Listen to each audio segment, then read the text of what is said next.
is a video game that is making the rounds. We never talk about video games on here because very rarely are they culturally significant. However, this one is unusual. It's unusual in the sense that, number one, it's a shooting game that I actually bothered to play. And I'm not one of those people that's anti-shooting games or anything like that. They've just never been of interest to me.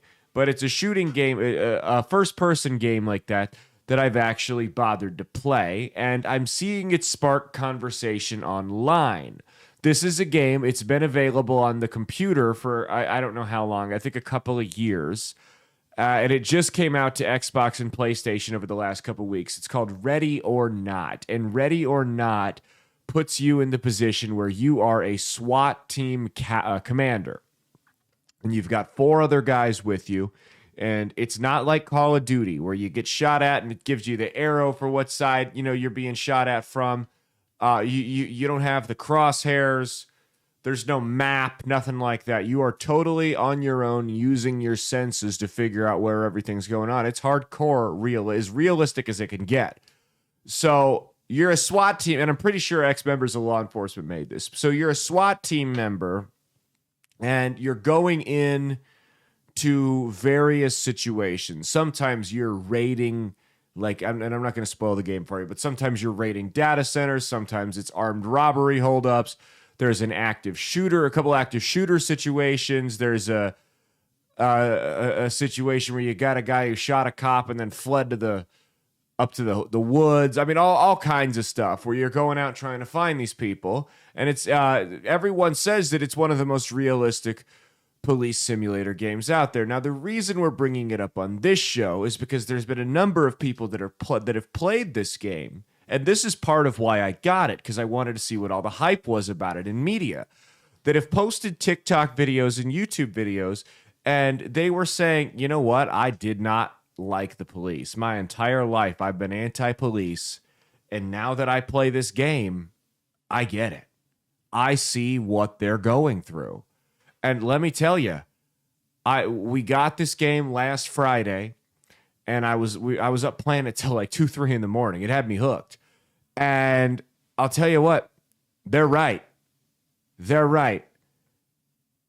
Because it puts you in the position. It's not like Call of Duty where you got the map and it tells you the red dots like the hostiles.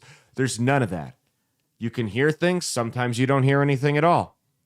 There's innocent civilians there. And sometimes you'll tell these innocent civilians, to put your hands in the air, get on the ground. And sometimes they'll listen to you.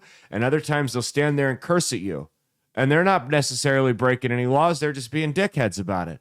So they're cursing at you. They're reaching at their waistline. And you lose points if you shoot the civilian. So you don't want to shoot the civilian. The same way that you'd lose, credibility with the public in real life. The police department would. That's kind of how the points play into it. So I'll give you an example. I'm playing a game, and I see this woman standing in the doorway, right? She's standing in the doorway, and I hear her when I'm walking down the hallway talking to a man, but I can't, off to the left, but I can't see what's off to the left of that door.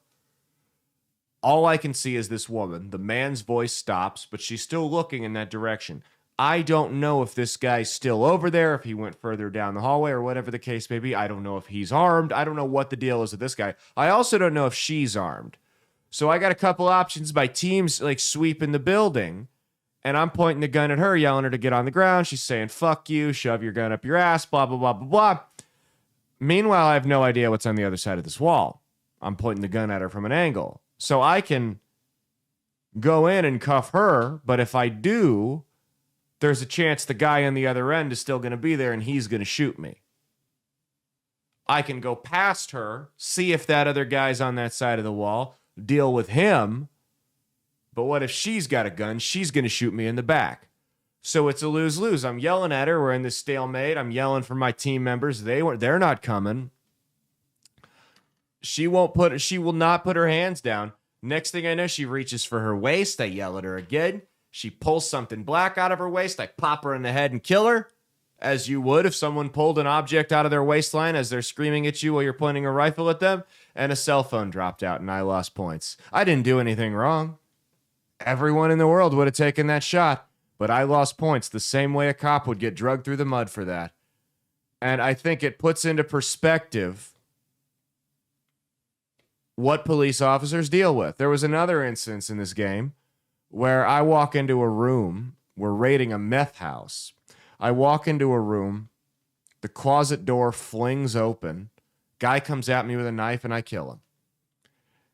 And I look down at his body on the ground and it was a black guy.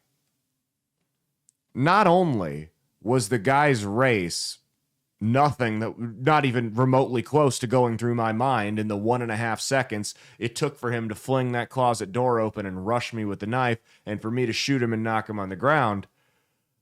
It was such a short period of time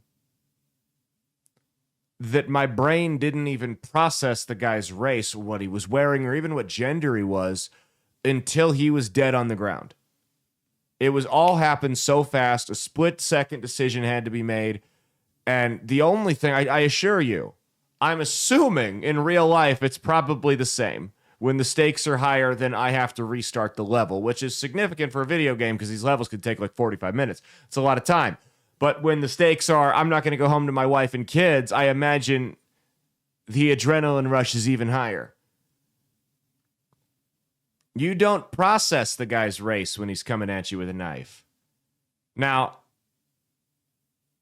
in the real world, the cop shoots that black guy who comes at him with the knife, and the whole world yells about what a racist murderer he is. And why didn't you do this? Why didn't you do that? You should have shot him in the leg. It's not an option. It's not like the movies. You know, it's not John Wick.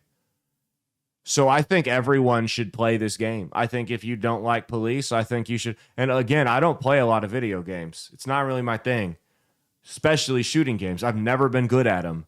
But I think this game puts into perspective, like nothing I've ever seen before, what police officers have to deal with.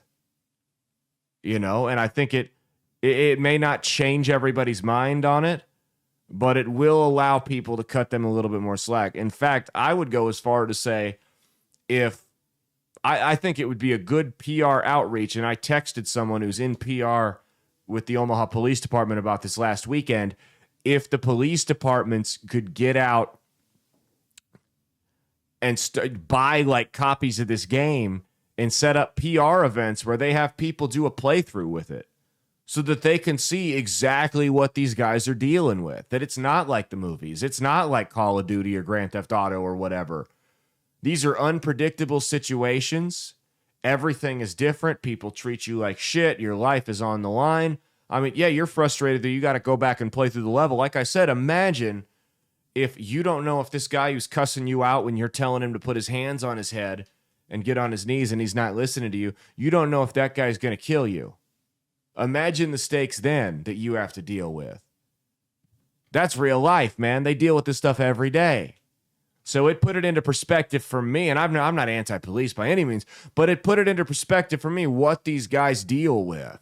Now, there's a couple of levels that are pretty heavy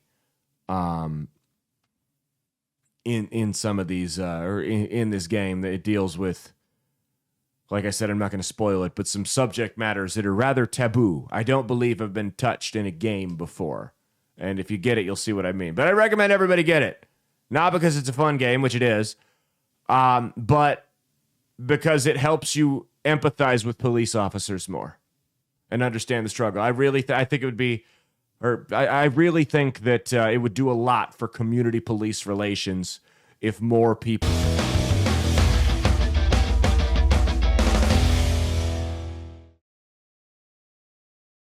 Hey, thanks for watching. If you liked what you saw, be sure to click the link in the description to get the full episode on Rumble. If you prefer to listen along, you can actually get us on Spotify, Spreaker, and iHeartRadio. You can also go to www.outlawstreamers.com to learn more about not just my show, but tons of other great shows and all the exciting projects they have coming up. Follow my socials at Caleb Isn't Funny on Twitter and Instagram, at Caleb Salvatore Comedy on the Chinese Spy app that is TikTok, and be sure to like and subscribe to this YouTube channel. Thanks, and we'll see you every Saturday for brand new episodes of That's Based. Peace.